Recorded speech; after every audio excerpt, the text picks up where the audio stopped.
Does anyone else feel like the internet is just exhausted?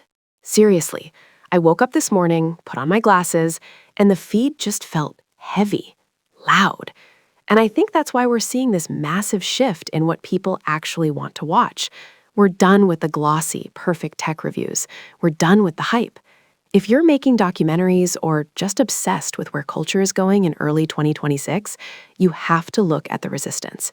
So I've been tracking the data, and there are three specific, weird little pockets, niches really, that are absolutely perfect for a breakdown right now. Number one is what I call the silence trade. You've probably seen the ads for those acoustic wellness centers, right? But it goes deeper. Since the new noise pollution laws kicked in last November, silence has become the ultimate status symbol. We're talking about people spending 10, 20 grand to spend a week in a bunker that blocks out 99.9% of radio waves and sound. But here's the hook for a story. It's driving people crazy, literally. There are reports coming out of these quiet retreats about hallucinations and sensory withdrawal. A documentary exploring the high price of simply hearing nothing? That's a winner. It's not just about being quiet, it's about how desperate we are to escape the noise we built. Then you have the second topic, which honestly makes me kind of sad. It's the great bit rot. We used to think the internet was forever, but it turns out flash storage from the early 2020s, it wasn't built to last this long. Massive chunks of YouTube history, old Twitch streams, entire subcultures from 5 years ago are just vanishing because the drives are corrupting. There's this whole underground movement of digital archaeologists, mostly teenagers, ironically, who are dumpster diving for old servers, trying to patch together the history of the early AI era before it gets wiped. Following one of these crews as they try to restore a corrupted drive, that is a heist movie waiting to happen. It's high stakes because once it's gone, it's gone.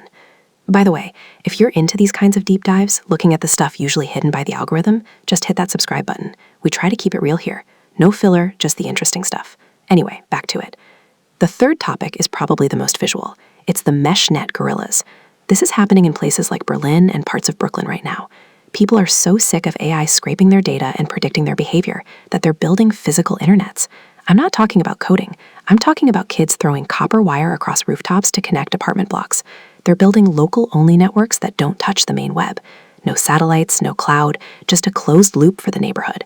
It looks like cyberpunk fiction, cables hanging over alleyways, servers hidden in basements, but the culture inside these networks, it's totally different. It's slow, it's human.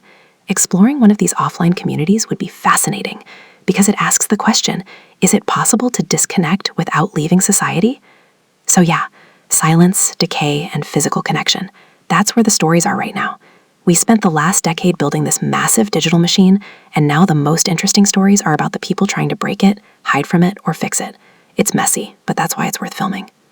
Unfold AI. Unseen, unsaid, unfolded.